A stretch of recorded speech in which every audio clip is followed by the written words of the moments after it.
I think Terra Luna Classic could make history and hit $1 if we can accomplish these 3 key things. Let's get into what those are. So the first key thing comes along with the market cap of Terra Luna Classic. You can see currently Terra Luna Classic's market cap just under $2 billion. But how does this stack up and compare to the all-time highs of some other tokens? The first notable example would be Dogecoin. Dogecoin right now we can see is at about 8 billion market cap. However, what does it look like in the past, right? Obviously we're in a bear market right now. Well, in the past, Dogecoin has peaked close to $90 billion market cap, which is over 10x from where they are right now. There's a lot of potential here if Terra Luna Classic could hit something like a Dogecoin cap, but that's not all. We can go ahead and look at something else. XRP is another great example. Back in 2018, they peaked at $130 billion market cap, which is massive compared to what we're seeing right now, especially with this one. Currently, right now, we're looking at a market cap of 25 billion, but in a bull market, we can see these numbers get way higher than what they currently are. A final example that really hammers in this first point would be Ethereum. Ethereum right now, we're looking at $160 billion market cap. However, back in the past, we had close to a $600 billion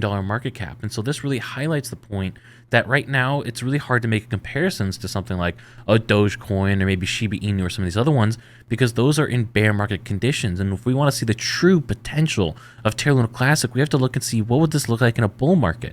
And that's where we could see something. Of course, we're not going to hit something like an Ethereum market cap of $600 billion. But we could definitely see something like an XRP or Dogecoin market caps that are way higher than what we currently are, closer to that $90 to $130 billion market caps. If we wanted Terra Luna Classic to hit $1, a reasonable market cap in that range potentially would be around $100 billion market cap, which means we need our total circulating supply that you can see right here to drop from 6.8 trillion down to 100 billion, because 100 billion market cap, 100 billion tokens, $1 per token. So how can we actually do that? Well, the first major thing that we need is utility on the ecosystem. To really emphasize this point here, we're looking at needing to reduce our total supply by 98.36%, basically a 99% burn. So we're talking massive amounts of tokens that need to be burned, and these utility platforms would enable people to do that. And what I mean by that would be something like an OpenSea, something like a Uni Swap deck, some of those platforms that provide tons of volume, tons of liquidity that could be subject to a burn tax. So when we start to look into the potential, we can see that there is massive potential. For example, if we hop over here,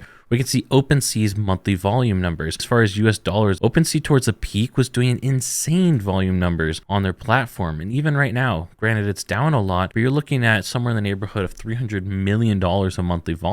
And at the peak, you're looking at closer to $5 billion of volume going through OpenSea. And that's just on the Ethereum network. That's not factoring the other networks that OpenSea's on. So if you actually combine all that, there's a lot more potential. But of course, Terra Luna Classic is one network, one ecosystem. The other major example I gave would be Uni Swap. Uniswap also has insane volume numbers. You can see even right now, if we zoom in, the 24-hour volume number, you're looking at $600 million, which is massive. But if you look at a monthly basis, you're looking at billions, over tens of billions of dollars of volume. And so the third point is probably the most critical one, and that is for us to actually hit these massive volume numbers that we're seeing on Uniswap and on OpenSea, there has to be a reason for the people to use the platform. And this is a small but critical distinction, because if you just throw OpenSea on the Terra Luna Classic ecosystem tomorrow, it's not going to help a lot. There's of course a couple, the Luna Punks and a couple of those other NFT platforms that could take advantage of that, but there's not a lot out there. And that's the critical distinction, is that we need these projects to come in and build on our Terra Luna Classic ecosystem. And what I mean by that is if you look at volume, you have all these different projects here that have massive volume numbers. There's hundreds of projects that you can trade on OpenSea right now. And that's what really gives OpenSea all the volume. We need all these different companies to come in, build projects with utility, with functions, with great art, all of that. That way people actually want to own these NFTs. This idea also applies to Uniswap. If we hop back over to Uniswap, we can see there's a lot of these top tokens. And of course, we have a couple examples at the top. We can see, of course, we have Ethereum, USD, Tether, a lot of these different tokens that have really high volume. And then you have a couple others that have lower volume numbers. And so you might think, hey, if we just have Terra Luna Classic, we have a stablecoin, we're going to get massive volume. But that's not necessarily how that works. The reason why these couple key tokens have so much volume is that they're used in trading pairs with all these other smaller tokens. And so let's say you wanted to swap, you can see Chainlink right here.